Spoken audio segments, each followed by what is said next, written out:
지난 2010년 서울역을 출발해서 부산으로 가는 KTX 열차가 광명역에서 내일 탈선을 하는 사고가 일어났습니다.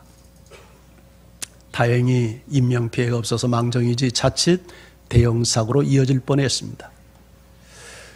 나중에 이 사고의 원인이 무언가를 조사해 봤더니 레일을 변경시키는 작동장치에 나사못 하나를 덜 끼웠답니다.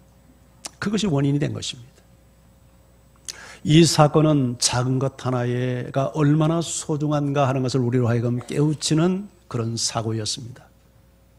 사람이 세상을 살아가면서 우리가 한 사람의 가치를 무시하고 살 때가 적지 않습니다. 그러나 언제나 세상은 한 사람에 의해서 변화된 사건들이 너무 많았습니다. 만약 우리에게 이순신 장군이 없었다면 이 나라의 운명이 어떻게 될 뻔했습니까? 만약 우리에게 세종대왕이 없었다면 우리가 오늘과 같이 이렇게 좋은 글을 가지고 살아갈 수 있었겠습니까? 성경도 한 사람의 중요성을 이렇게 가르칩니다. 한 사람이 불순종함으로 말미암아 모든 인류가 죄인 되었고 한 사람이 순종함으로 말미암아 모든 사람이 의인 되었느니라. 사도행전은 한 사람에게 헌신하는 아름다운 이야기를 소개하면서 시작되어지고 있습니다. 누가가 데오빌로 한 사람에게 글을 쓰는 내용으로 시작이 되고 있는데요. 자, 우리 오늘 본문을 이해하기 위해서 다시 한번 읽어볼까요? 자, 1절, 2절 같이 읽습니다. 시작. 데오빌로에 내가 먼저 쓴 글에는 무릇 예수께서 행하시며 가르치시기를 시작하신부터 그가 택하신 사도들에게 성령으로 명하시고 승천하신 날까지의 일을 기록하였노라. 아멘. 오늘 사도행전은 한 개인의 이름을 부르면서 시작이 됩니다. 데오빌로요. 한마디로 이 사도행전은 데오빌로 한 개인에게 쓴 글이었다는 뜻이죠. 그런데 이 글에서 보면 내가 먼저 쓴 글에는 이렇게 말합니다. 그러니까 사도행전이 처음 글이 아니고 데오빌로에게 먼저 쓴 글이 있었다는 내용이죠. 이야기죠. 먼저 쓸 글 내용이 뭐냐면 예수께서 행하시며 가르치시기를 시작하신부터 그가 택하신 사도들에게 성령으로 명하시고 승천하신 날까지의 일을 기록했다. 한마디로 예수님의 3년 공생애를 죄다 기록했다는 내용입니다. 누가는 한 사람 데오빌로를 위하여 누가복음과 사도행전이라는 장문의 큰 글 두 권의 책을 쓴 것입니다. 누가복음 1장 1절 4절에 보면 누가복음을 시작하면서 이렇게 소개합니다. 우리 중에 이루어진 사실에 대하여 처음부터 목격자와 말씀에 일꾼된 자들이 전하여 준 그대로 내력을 저술하려고 붓을 든 사람이 많은지라 그 모든 일을 근원부터 자세히 미루어 살핀 나도 데오빌로 각하에게 차례대로 써 보내는 것이 좋은 줄 알았노니 이는 각하가 알고 있는 말을 확실하게 하려 함이로라. 아멘. 여러분, 누가복음은 우리 중에 이루어진 사실, 그러니까 당대 누가가 살고 있는 당대에 이루어진 역사적 사실을 기록을 했는데 그 내용이 뭐냐면 사도행전에서 밝힌 대로 예수님의 행하시며 가르치신 내용이에요. 그걸 처음부터 근원부터 목격한 사람들이, 즉 그들은 말씀의 일꾼들인데 그들이 전해준 말을 기록을 하기 위해서 그 내력을 저술하려고 붓을 든 사람들이 굉장히 많았대요. 누가도 그중 한 사람이었다고 말합니다. 그런데 누가는 풍문만 듣고 기록하지 않고 그 들은 것을 자세히 살피어서 데오빌로 각하에게 역사적 사실을 알리기 위해서 기록을 했는데 그 동기가 뭐냐면 데오빌로가 이미 들었고 알고 있는 사실을 더 확실하게 증거하기 위해서 누가복음을 썼다. 그렇게 이야기를 하고 있는 것입니다.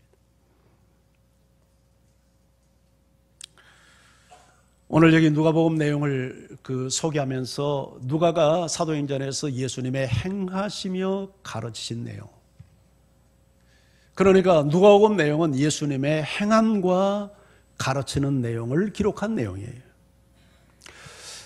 예수님께서 산상수훈을 마쳤을 때 사람들은 깜짝 놀랐습니다. 왜냐하면 예수님의 가르침은 그 당시 스승 선생이었던 서기관이나 바리새인들의 이 가르침과는 달리 놀라운 권위가 있었기 때문입니다. 권위. 우리 왜 그러지 않습니까? 똑같은 설교해도 어떤 사람이 설교하면 더 은혜가 되고 은혜가 덜 되는 경우들이 있죠. 그런데 예수님이 가르치는데 사람들은 놀라운 권위를 느꼈어요. 아마 여러 가지 이유가 있을 거예요. 그런데 그 중에 하나가 뭐냐면 예수님은 행하며 가르쳤기 때문이다. 행하지 않는 것을 가르친 게 아니라 행하면서 가르쳤기 때문에 예수님의 말씀 속에는 더 놀라운 권위가 있었다고 봅니다. 이것은 하나님의 말씀을 전하는 나와 같은 목사나 순장이나 교사들이 꼭 명심해야 될 말씀이라고 믿습니다. 성경에 보면 학사 에스라, 포로기 이후에 가장 강한 영적 부흥운동을 일으켰던 하나님의 사람인데 세 가지 결심을 합니다. 하나님의 말씀을 연구하기로, 그리고 그 말씀을 자신이 준행하기로, 그리고 나서 가르치기로. 이 순서가 중요해요. 말씀을 연구해서 가르치는 게 아니라 말씀을 연구하고 자기가 먼저 행하고 그리고 가르치고. 이것이 적어도 말씀을 가르치는 사람들이 지켜야 될 양심이지 않겠습니까? 그리고 먼저 신앙생활하는 우리가 지켜야 될 또한 양심인 줄 믿습니다. 사도행전 또한 마찬가지입니다. 사도행전은 사도들이 행하며 전한 내용입니다. 사도들이 행하며 전한 내용을 기록을 했어요. 영어 성경은 사도행전을, 우리말은 사도행전 이렇게 있지만 액츠, 행동과 행위를 나타내는 액트라고 하는 단어의 복수형인 액츠, 이렇게 표현을 했습니다. 한마디로 신앙생활은 일시적 감정이나 한순간 주님을 따르는 액트가 아니라 지속적으로 주님을 따라가는 액체의 삶이 되어야 한다는 이야기죠. 우리가 지속적으로 주님을 따르는 액체의 삶을 살아갈 때 세상은 우리를 통해서 예수님을 보게 될 것이고, 우리 또한 계속해서 누가를 이은 또 다른 사도행전을 쓰는 우리가 기록을 남기게 될 줄 믿습니다. 여러분, 예수를 믿는다는 것은 예수님을 내 인생의 구주와 주인으로 모셔드린다는 뜻입니다. 예수 그리스도가 내 인생의 주인이 된 사람은 종이 되어서 주님의 분부를 따라 살아갑니다. 한마디로 예수님은 내 인생의 주어요, 나는 그분의 동사가 되어야 하는 것이죠. 주님이 명령하시면 행하는 자, 이것이 예수님의 삶이었고 이것이 사도행전의 기록입니다. 예수님은 행하셨지만 동시에 또한 가르쳤습니다.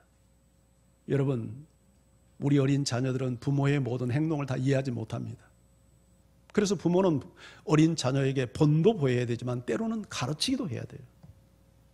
예수님께서 행하시기만 하고 우리에게 가르치지 않았다면 우리는 예수님의 행함을 다 이해하지 못했을 것입니다.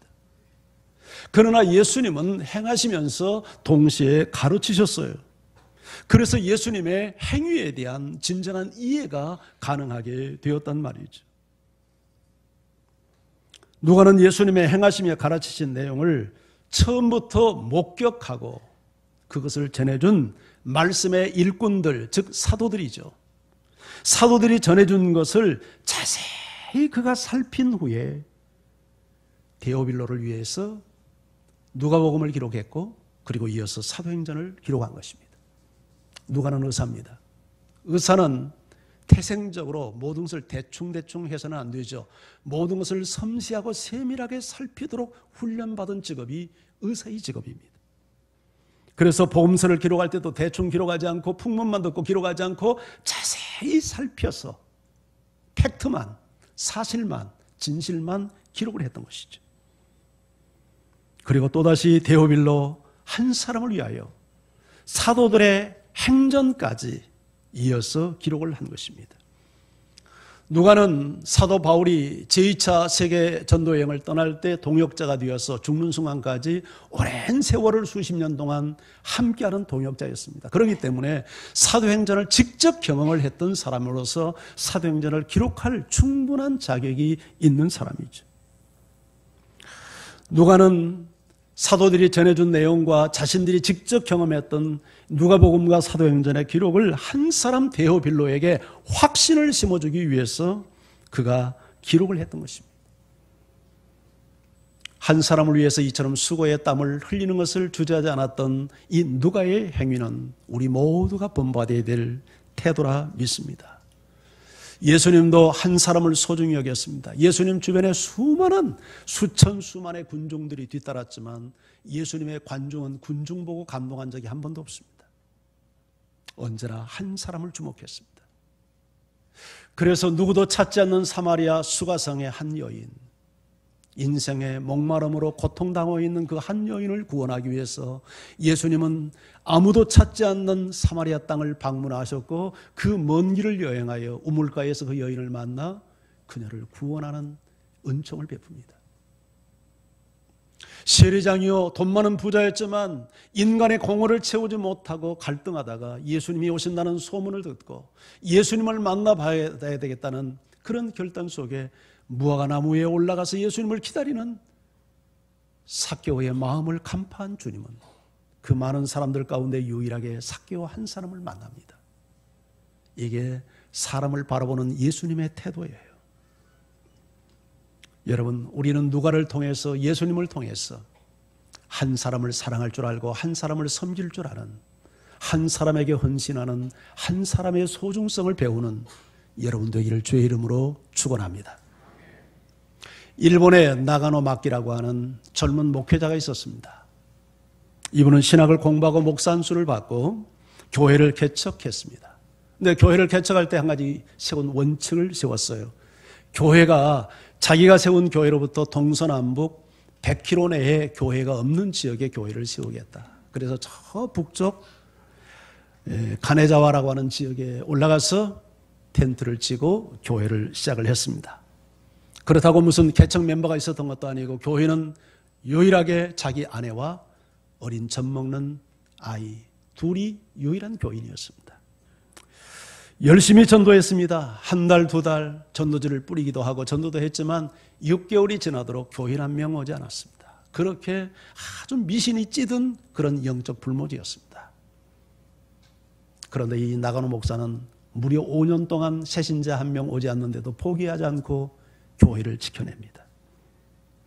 그러다가 5년째 되는 어느 주일 저녁 예배를 드리려고 하는데 그 천막 교회에 앞문이 열리더니 한 젊은 청년이 들어오는데 천군 만마가 들어오는 기분이었지 않겠습니까? 5년 만에 오는 새신자. 그날 저녁 정말 나가노 목사는 힘을 얻고 열정적으로 설교를 했습니다. 행여 청년이 떠날까 봐 불이 나게 예배를 마치고 문간에 나와서 청년을 붙잡았습니다. 그리고 같이 식사를 합니다. 그런데 식사를 하던 중 욱 하더니 이 젊은 청년이 입에서 토해내는데 붉은 선지피를 토해내는 겁니다.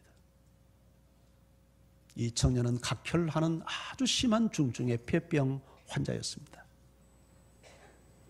당시 폐병은 너무 무서운 병이었기 때문에 폐병 환자와 함께 식사를 한다는 것은 도저히 상상도 하지 못할 시절이었습니다.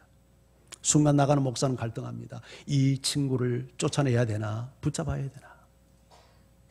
그런데 5년 만에 보낸 첫 새신자인데 차마 이 친구를 이 폐병 환자라고 보낼 수가 없어서 그 청년이 토해낸 핏덩어리를 다 깨끗이 치우고 다시 밥상을 차려오게 하여서 청년과 함께 식사를 합니다. 그리고 식사를 마친 후에 청년과 함께 대화를 시작을 했습니다. 이 청년은 그 당시 유명한 일본의 정치인이 낳은 사생아였습니다. 첩을 통해서 이 아이가 태어났는데 그나마 아버지는 이 아이가 5살 때 세상을 떠나서 고아가 되어버립니다. 할머니 집에서 그 아이는 성장을 합니다. 그러다가 소년 시절 영어를 배우려고 하는 목적으로 선교사에게 가서 영어 성경 공부를 하다가 복음을 만나게 되었고 예수를 만나게 되었고 청년이 되어서는 미 장로교에서 세운 이제 메이지 신학교에 입학을 해서 공부를 하다가 신학생 2학년 때 폐병이 들어서 이렇게 각혈을 하기 시작을 했던 겁니다. 근데 폐병이 들으니까 학교에서 그 당시만 해도 일본 문화가 뭐였냐면 폐병은 마치 무서운 전염병이라고 생각을 해서 접근을 금지하는 시대였기 때문에 당신이 완치될 때까지 학교를 좀 쉬었으면 좋겠다 강제 휴교 조치를 당했습니다. 심지어 자기가 나가는 교회에서도 당신의 병이 완치되면 교회에 출석을 하라는 권고를 받고 교회도 나가지 못하는 상황이 되었습니다.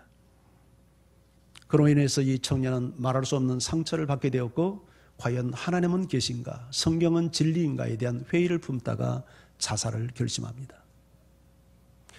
그런데 그렇게 자살을 결심하고 있을 때 우연히 저 북쪽 가네자와 지역에서 개척에서 목회를 하는 나가노 목사 이야기를 듣게 되었습니다. 5년 동안 교회를 섬기면서도 새신자 하나 없는데도 교회를 포기하지 않고 섬긴다는 나가노 목사 이야기를 듣는 순간 이 청년 마음속에 참 그 목사님은 훌륭한 목사님일 것 같다는 느낌이 들어서 내가 죽기 전에 목사님 한번 만나봐야 되겠다. 그런데 그 목사님도 여전히 자기를 예수님이 가르친 대로 자기를 대하지 않고 박대한다면, 하나님도 계시지 않고 성경은 거짓이 분명하니 살 이유가 없다. 나는 세상을 하직하겠다. 그런 마음을 가지고 바로 이 가네자와 이 나가노 목사님을 찾아갔고 그날 저녁 예배를 드리고 식사를 하다가 가표를 하게 되었던 것입니다. 그런데 피를 쏟는 자신을 내어쫓지 않고 그 모든 피를 다 닦은 다음에 밥상을 다시 차려와 함께 식사를 하는 나가노 목사의 모습을 보면서 이 젊은 청년은 마음을 열었고 자신의 과거 이야기를 털어놓게 되었던 것입니다. 그 이후에 이 나가노 목사는 청년을 자기 집에 함께 살면서 지극정성으로 살폈고 보호했고 기도해 주면서 2년 후에는 그 폐병이 모든 민간요법과 약을 치료를 하고 기도하면서 깨끗하게 나았습니다. 그래서 다시 신학교에 복학을 하게 되었고 후에 목사가 되었는데, 그분이 일본 사회에서 굉장히 유명한 빈민의 아버지 가가와 도요이코라고 하는 유명한 목사가 되었습니다. 그는 고베와 도쿄에서 많은 빈민들을 섬기며 삽니다. 근데 빈민들에게 참 어려운 것 중에 하나가 변비라고 합니다. 제대로 음식물을 섭취하지 못하고 영양 결핍 때문에 이게 이 변이 장에 꼬여서 병이 돌덩이처럼 변한대요. 그럴 때는 변을 보지 못하는 환자를 찾아가서, 요새는 뭐 다 비닐장갑이라도 있지만 그 당시 그런 게 어디에 있겠습니까? 손수 손가락을 집어넣어서 변을 빼냅니다. 근데 어떤 경우에는 손을 집어넣어도 변이 너무 돌처럼 굳어서 나오지 않는 경우가 있대요. 뭐 창자에게 충격을 줘서 그냥 창자가 통증을 느끼고. 그러니까 이런 경우에는 이 가가와 도요이코 목사님이 환자의 항문에다가 입을 대고 자기 침을 집어넣어 가지고 변을 부드럽게 한 다음에 손가락으로 끄집어내는 이런 일을 했다고 합니다. 사람들이 묻습니다. 어떻게 그런 일까지 할 수 있습니까? 그때마다 가가와의 도요이코는 주저없이 말한답니다. 나는 배운 대로 했을 뿐입니다. 우리 스승께서 나에게 해주신 것에 비하면 내가 한 것은 아무 일도 아닙니다. 그때가 1941년에서 1945년 일본이 연합군과 전쟁을 하는 이 태평양 전쟁 시대였기요. 또 일본이 중국을 점령하는 시대였기 때문에 일본이 중국을 침략한 것은 잘못이라는 중국 성도들을 향하여, 중국 백성을 향해서 사죄를 했다가 일본 경찰에 체포되어서 감금 생활을 당하기도 했습니다. 그가 감옥에 나와서 중국에 들어갑니다. 그리고 일본에서와 똑같이 빈민들을 위해서 구제활동을 하고 복음을 전하는 일을 합니다. 그 소문이 당시 장개석 총통의 부인 송미령 여사가 크리스찬이었는데 그 영부인에게까지 그 소문이 들려져서 이 영부인 송미령 여사가 가가 도요이코를 개인적으로 초대해서 그 집무실에서 이제 개인 성경 공부까지 하는 이런 일까지 있었습니다. 그리고 아내를 통해서 도요이코 목사님에 대한 소식을 들은 이 장개석 총통 역시 이 목사님을 깊이 감사하고 존경하는 그런 관계가 되었습니다. 세월이 좀 흘러서 1945년 일본이 대동아 전쟁에서 연합군에게 패하고 그래서 모든 점령지에서 이제 철수를 하는데, 그때 뭐 여러 나라, 거의 동남아권을 다 이렇게 점령을 한 상태였기 때문에 여러 나라에서 일본 민간인들이 철수를 할 때 엄청난 테러를 당했다고 합니다. 근데 그 당시 중국에 살고 있는 일본 민간인의 수가 200만 명이었는데 단 한 건의 테러도 일어나지 않았대요. 어떻게 그것이 가능했냐면 장개석 총통이 전체 중국 사람에게 포고령을 내린 겁니다. 일본 사람들을 유해하거나 물건을 빼앗는 자가 있으면 극형에 처하겠다고 포고령을 내린 거예요. 그리고 이런 포고령을 내린 것은 바로 한 사람 가가와 도요이키가 끼친 영향력 때문이었으면 말할 나위가 없었던 것입니다. 나가노 목사, 그는 오늘날 성장주의 시대의 논리를 놓고 본다면 실패한 목사가 분명합니다. 그에게는 오직 한 사람의 제자만 있었기 때문입니다. 그런데 놀라운 사실은 그가 길러낸 한 사람 나가노 목사, 이 가가와 도요이교가 세상을 변화시키는 위대한 사명자가 된 것입니다. 일본의 유명한 작가 미우라 아야코도 도요이코 목사님도 훌륭하지만 그를 길러낸 나가노 목사는 더 위대하다, 그런 평을 하기도 했습니다. 저는 여러분에게 묻고 싶습니다. 여러분에게도 누가처럼 섬기는 한 사람의 데오빌로가 있는가요? 여러분에게도 나가노처럼 섬기는 한 사람의 가가와 도요이코가 있는지요? 우리가 세상을 다 사랑하지 못해도 한 사람을 사랑한다면, 우리가 세상을 다 섬기지 못해도 한 사람을 섬길 수 있다면 그것이 곧 세상을 사랑하는 일이요 세상을 섬기는 일인 줄 믿습니다. 예수님은 말씀했습니다. 내가 너에게 이르노니 이와 같이 죄인 한 사람이 회개하면 하늘에서는 회개할 것이 없는 의인 99으로 말미암아 기뻐하는 것보다 더 나으리라. 죄인 한 사람이 변화되는 가치는 의인 99이 주는 기쁨과 같다, 이렇게 말합니다. 한 사람 불신자에게 복음을 전해서 확신을 심어주고 그를 예수 그리스도의 제자로 만들기 위해서 누가복음과 사도행전이라는 장문의 편지를 쓰는 누가의 열정과 헌신은 우리가 배워야 될 태도가 아닐까요? 그는 많은 사람을 구원하지 못했지만 한 사람을 확실히 예수 그리스도의 제자로 자기 삶을 통해서 행위와 가르침을 통해서 변화시킨 나가노 목사의 이 헌신은 우리 모두가 배워야 될 참으로 참된 제자도의 모습이 아닐까요? 한 사람을 사랑하기 위해서 내가 섬기는 데오빌로가 나에게 있다면, 한 사람을 섬기기 위한 나의 도요이코가 내 안에 있다면 바로 그것은 참으로 가치 있는 일이요 놀라운 일이요 정말 세상을 사랑하는 출발을 시작한 사람이라고 봅니다. 여러분 모두에게 여러분 사랑하고 섬기는 데오빌로가 있기를 주의 이름으로 축원합니다. 우리가 2주 전에 필리핀을 다녀왔습니다. 아마 함께 다녀오신 모든 분들은 김정태 선교사의 사역을 보면서 많은 감동과 또한 도전을 받았으리라 생각을 합니다.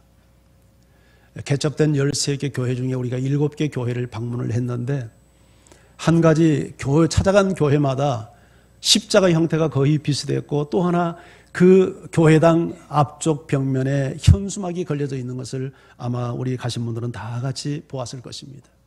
그 현수막 한번 보여줘 보시죠. Go and bear fruit. 가라. 가서 열매를 맺어라. 이게 모든 교회에게 주는 핵심 주제입니다. 어디로 가라는 얘기입니까? 이웃으로 가고 세상을 향해서 가라는 얘기입니다.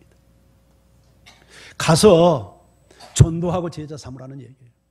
그 일을 위해서 OBS와 333 비전을 가르칩니다. 화면에 보면 첫째 OBS, Be a Minister, 사역자가 되라는 얘기죠. 소비자 되지 말고 교회 출석하는 종교인 되지 말고 사역하는 사람이 되어라. 일꾼이 되어라. 여러분 일꾼 되기를 주의 이름으로 축원합니다. 두 번째는 Be a godly man, 경건한 사람이 되라는 거예요. 세속적 그리스도인이 되지 말고 교회는 다니고 교회 문방만 나가면 세상 사람들처럼 사는 세속적 그리스도인이 되지 말고 예수 닮는 경건한 하나님의 사람 되라는 얘기예요. 세 번째는 Be a good model, 좋은 영향력을 미치는 모델이 되라는 얘기예요. 여러분 우리가 남에게 좋은 본을 보인다는 것은 얼마나 귀한 일입니까? 예수님이 행하시면서 가르쳤어요. 하나님의 사람들이 모델이 되어준 거예요. 모델. 나가노 목사가 모델이 되어줬어요. 내가 행한 것은 우리 스승이 보여준 것에 만분의 1도 안 됩니다. 정말 우리 시대에 성경 지식을 몰라서 문제가 아니잖아요. 모델이 없는 거예요. 모델. 닮아야 될 모델. 여러분, 나의 뒷모습을 보고 맞아, 저기 예수 믿는 거지, 저렇게 신앙생활 해야지, 이들은 모델이 되어줄 수 있다면 그건 얼마나 영광스러운 삶이겠습니까? 네 번째는 pure mature Christian, 성숙한 그리스도인이 되라는 겁니다. 미숙한 어린아이같이 늘 다고다고 이런 그리스도인이 아니라 성숙한 그리스도인이 되어서 섬길 줄 알고 희생할 줄 알고 본이 되는, 그리고 마지막 be a teacher and a preacher, 가서 교사가 되고 전도사가 되라는 거예요. 저 표를 보는데 막 가슴이 뛰더라고요. 물론 선교지니까 아주 심플하게, 그러나 저게 선교지만 적용할 내용이 아니겠다. 저게 정말 지구상에 있는 모든 교회가 저렇게 했으면 좋겠다, 우리 교회가 이렇게 했으면 좋겠다. 그래서 제가 사진을 찍은 거예요. 그 일을 위해서 333 비전을 가르칩니다. Memorize the 3-minute gospel, 3분 복음을 암기하라. 그 교회는 보니까 어린 꼬마부터 어른들까지 다 3분 복음을 달달달 암송해가지고 어디에 던져놔도 누구를 만나도 거침없이 복음을 전해요. 보셨잖아요. 우리 앞에서 가서 복음 전하는 거. 우리가 막상 어디 가서 복음을 전하라고 하면 무슨 말을 어떻게 해야 될지 몰라서 당황스러운데, 이 열방교회 성도들은 어린 갓난 아이에서부터 말을 할 줄 알면 다 3분 복음을 외가지고 노인부터 어디를 누구를 만나도 자기가 전해야 될 복음을 확실하게 전하는 모습을 보면서 참 충격을 받았어요. Make three disciples, 세 사람의 제자를 삼아라. 자기 혼자 예수 믿고 끝나버리는 게 아니라 나와 똑같이 또 다른 사람을 전도하고 제자 삼을 수 있는 이런 제자를, 확실한 제자를 적어도 세 사람은 남겨라. 이게 그 교회 비전이에요. 그리고 Pray for the evangelism task, 전도 대상자, 세 사람의 전도 대상자를 위해서 기도하라. 세 사람의 전도 대상자를 정하고 그를 위해서 기도하라는 거예요. 참 우리 교회가 추구해야 될 비전이요 전략이라 생각을 했습니다. 아멘.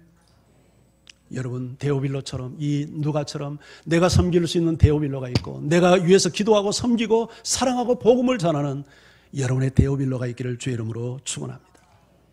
사랑에는 반드시 수고와 희생이 뒤따르도록 되어 있습니다. 내가 누구를 사랑한다고 하면서 어떤 수고도 어떤 희생도 거부하고 있다면 그건 사랑이 아닙니다.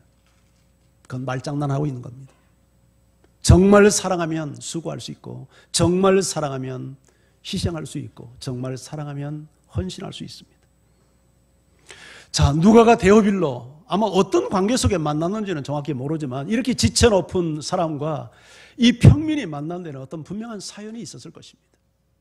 그리고 아마 데오빌로를 마음으로 존경하고 사랑했던 것 같아요. 그래서 이 한 사람에게 복음을 전하기 위해서 누가복음과 사도행전이라는 장문의 글을 쓰는 겁니다. 누가복음이 모두 24장 1151절입니다. 사도행전이 28장 1007절, 합하면 52장 2158절.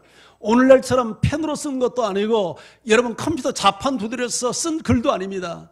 새 깃털 꽁무니에 잉크를 묻혀서 파필루스에 한자 한자를 힘들게 기울여 힘을 주어서 썼던 이 편지, 아마 그 분량은 어쩌면 강대상을 메울 정도로 많은 분량이었을 것입니다. 한 사람을 위해서, 한 사람에게 복음을 전하고 한 사람에게 확신을 심고 한 사람을 변화시키기 위해서 누가는 그런 희생과 수고를 아끼지 않았어요. 그것도 풍문만 듣고 쓴 글이 아니라 정확한 사실을 조사하여 명확한 팩트를 기록을 해요. 비록 한 사람을 위해서 쓰여진 글이지만 이러한 누가의 글이 성경이 되었다는 것은 너무나도 당연하지 않겠습니까? 그런데 자기를 내어주는 누가의 희생은 사실은 희생만으로 끝나지 않습니다. 누가의 희생과 헌신이 있었기 때문에 데오빌로라고 하는 걸출한 인물이 하나님의 사람으로 다시 태어나는, 생명이 태어나는 기적을 맛보게 된 거죠. 부모는 자식을 위해서 거의 대부분의 모든 것을 희생하다 살아갑니다. 그런데 자식은 부모의 희생만큼, 생명을 내어주는 것만큼 그 자식은 성장하도록 되어 있습니다. 그런데 부모가 일평생 희생만 하고 가는 건 아닙니다. 가장 기본적으로 하나님 주신 마음을 가지고 자식을 위해서 희생하면서 하나님의 사랑을 깨닫고 하나님의 생명을 깨닫고, 그래서 그 마음속에 하나님의 사랑과 생명이 채워지는 것입니다. 제가 이번에 필리핀 가서요, 성도들을 안수하는데 필리핀에 애들이 많아요. 엄마들이 거의 애들을 안고 이렇게 오는 거예요. 근데 꼬마를 안수하는데 제 눈에 눈물이 핑 도는 거예요. 아, 내가 왜 이러지? 보니까 우리 손자 생각이 난 거예요. 내가 손자를 사랑하는 마음이 있으니까요, 이 아이 하나하나가 그냥 아이가 아니에요. 내 손자와 같은 아이예요. 참 희한한 체험을 했어요. 부모는 자식을 위해서 희생하면서 사실 어른이 되어가고 철이 들어가는 것 아닙니까? 우리가 진정 누군가를 사랑하면서 희생하게 되고 수고하게 되지만 그게 끝이 아니에요. 사실은 그 사람이 수혜를 보는 것 같지만 그렇게 사랑하여 희생하고 수고할 때 자기 자신이 성장해 가는 것입니다. 할렐루야. 누가가 처음 쓴 걸 누가복음에서는 데오빌로 각하여라고 호칭을 붙였어요. 그런데 두 번째 쓴 사도행전은 데오빌로 각하, 이 각하 호칭이 사라졌어요. 데오빌로요, 마치 친구를 부르듯 그렇게 부릅니다. 여러분, 이 각하라고 하는 이 호칭은 당시 로마 제국에서는 총독 이상 되는 아주 고위직 통치자에게 붙이는 칭함이었어요. 그래서 우리가 신약 성경에도 보면 꼭 각하라는 말이 3번 나와요. 첫째는 이 데오빌로에게, 두 번째는 벨릭스 총독, 세 번째는 베스도 총독. 다 총독급 이상에게 각하라는 말을 씁니다. 2000년 전 로마 제국 사회의 식민 통치자가, 이 지배를 받는 사람이 통치자에게, 각하는 하늘 같은 존재죠. 지배자니까. 그런데 이런 하늘 같은 존재를 향하여 글을 쓰면서 사도행전은 각하라는 호칭을 사용하지 않고 마치 친구를 부르듯 데오빌로여 이름만 부릅니다. 이런 엄청난 변화가 어떻게 가능했을까? 그것은 누가 때문에 일어난 변화가 아니라 데오빌로 스스로 자기 자신을 그가 내려놨기 때문에, 자신의 계급을 내려놓았을 때만 일어날 수 있는 일입니다. 사실 아랫사람이 윗사람과의 수직관계를 허물 수는 없는 것 아닙니까? 그렇게 되면 맞짱 뜨는 것이 되고 하극상이 됩니다. 하지만 윗사람이 아랫사람에게 이제 이런 우리가 스토리가 가능하겠죠. 그동안에 이제 누가를 통해서 복음을 받고 예수님의 자녀가 되고 한 형제가 된 이 데오빌로가 스스로 누가에게, 누가 형제, 아니 우리가 주 안에서 같은 형제인데 무슨 세상에서 부르는 각하 그거 좀 부자연스러우니 이제는 각하라는 말을 빼고 그냥 자연스럽게 우리가 같은 형제로 지냅시다. 틀림없이 데오빌로는 그렇게 누가에게 요청을 했을 것이고, 그 진심을 이해하고 확인한 누가는 사도행전을 기록할 때 각하라는 용어를 빼지, 호칭을 빼고 데오빌로요라고 부를 수 있었던 것이죠. 이것은 데오빌로가 정말 누가를 통해서 진정으로 복음을 받은 하나님의 사람이 되었다는 강력한 증거요. 동시에 이런 표현은 하나님의 사람은 어떤 자리에서든지 수직적 관계를 허물고 수평적 관계가 되어야 됨을, 이것이 진정한 교회의 모습임을 우리에게 가르치고 있는 모습이라 보여집니다. 바울은 로마교회, 고린도교회, 데살로니가교회 편지를 쓰면서 마지막 부분에 이렇게 권면합니다. 너희는 거룩한 입맞춤으로 서로에게 문안하라, 서로에게 인사하라. 여러분, 이 거룩한 입맞춤은 로마 사회에서는 상류 사회의 상류층의 인사법입니다. 이건 서로 상류 사회 사람들이 만날 때 서로 입을 맞추고 이렇게 인사를 하지, 상류층 사람이 하층민 사람을 입맞추어 인사하지 않습니다. 하층민이 고위층을 만나 인사할 때는 상류층 사람의 손등이나 발등에 입을 맞춰 인사하는 것이 그 당시 인사의 일종의 문화입니다. 그런데 교회라고 하는 것은 고위층도 있고 하층민도 없는데, 바울은 로마교회에 편지를 하면서 너희가 서로 거룩한 입맞춤으로 상류 사회에서 서로를 존중하면서 인사하는 그런 인사법으로 서로에게 문안하라, 이렇게 말하고 있습니다. 이것은, 교회라고 하는 것은 수직적 문화가 타파되고 수평적 문화가 형성되는 것이 진정한 교회 공동체의 모습이고, 그리할 때 교회 안에 진정한 유기체가 이루어지며 생명의 역사가 일어난다는 사실을 가르치기 위함이라고 봅니다. 오늘날처럼 인권과 평등을 주장하는 현대 사회에서도 여러분 부모들이 자식을 교육할 때 뭐라고 말합니까? 야, 너 친구 아무나 사귀면 안 돼. 너보다 수준이 높은 아이를 사귀어야지 너보다 질이 낮고 수준이 낮은 아이를 사귀면 안 돼. 이게 부모들의 자녀를 향한 교육입니다. 오늘 인권과 평등을 강조하는 현대 사회에서도. 그런데 2000년 전 바울이 로마 성도들에게 편지하고 고린도 교회에 편지하고 데살로니가 교회에 편지하면서 너희가 끼리끼리만 인사하지 말고 모든 사람이 함께 어울려서 거룩한 입맞춤으로 인사하라.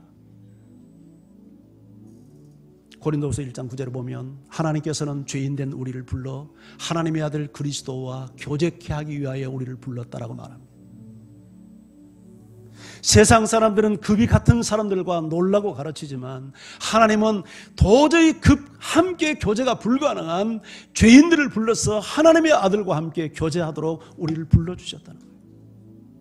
그래서 우리가 하나님의 아들 예수 그리스도와 진정으로 교제할 때 죄인이 의인되고 우리 안에 있는 모든 상처가 치유되고 타락한 문화가 여러분 자유를 얻고 인생이 변화되고 진정한 사랑과 섬김을 배우고 내가 사회적으로 아무리 높은 사회적 지위에 있다 하더라도 그 사회적 수직관계를 고집하지 않고 수평적 관계에서 형제를 섬기는 계급장을 떼는 이런 역사들이 교회를 통해서 일어났던 것입니다.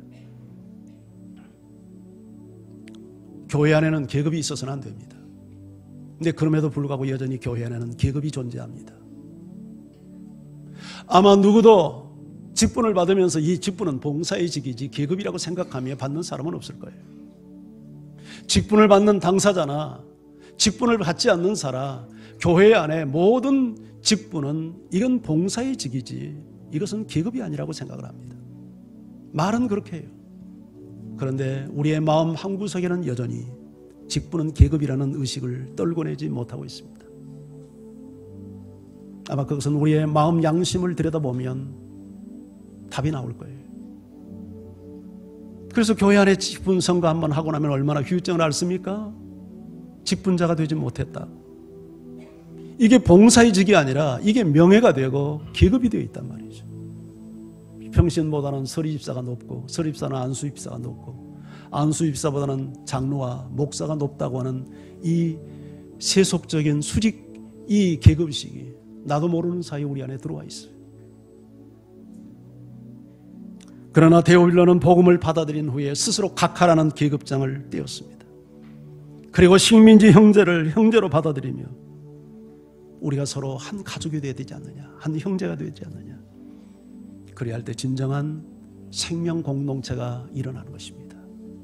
여러분, 어떤 직분을 가졌든지 겸손히 직분을 계급으로 여기지 않고 낮은 자리에서 섬기는 이런 아름다운 섬김의 공동체가 될 수 있기를 주의 이름으로 축원합니다.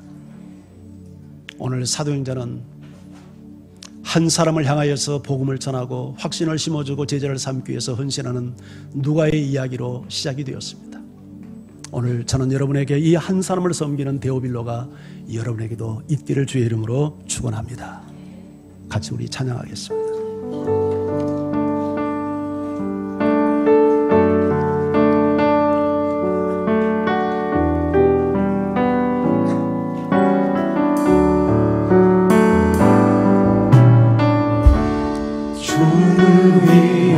이곳에 예배하는 자들 중에 그가 찾는 이 없어 주님께서 슬퍼하시네.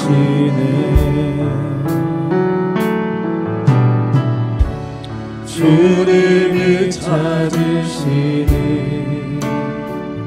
그 한 사람 그의 예배자 내가 그 사람 되니 간절히 주께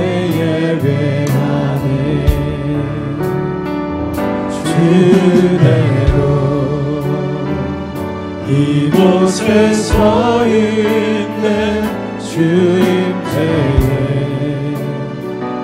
엎드려 절하는 그 어느 것도 난 필요 없네. 주님만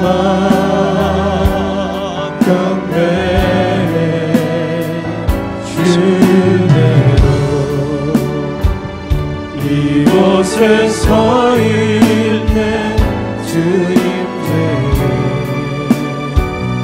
엎드려 절하는 그 어느 것도 난 필요 없네. 주님만 경배해. 우리 같이 기도하기 원합니다.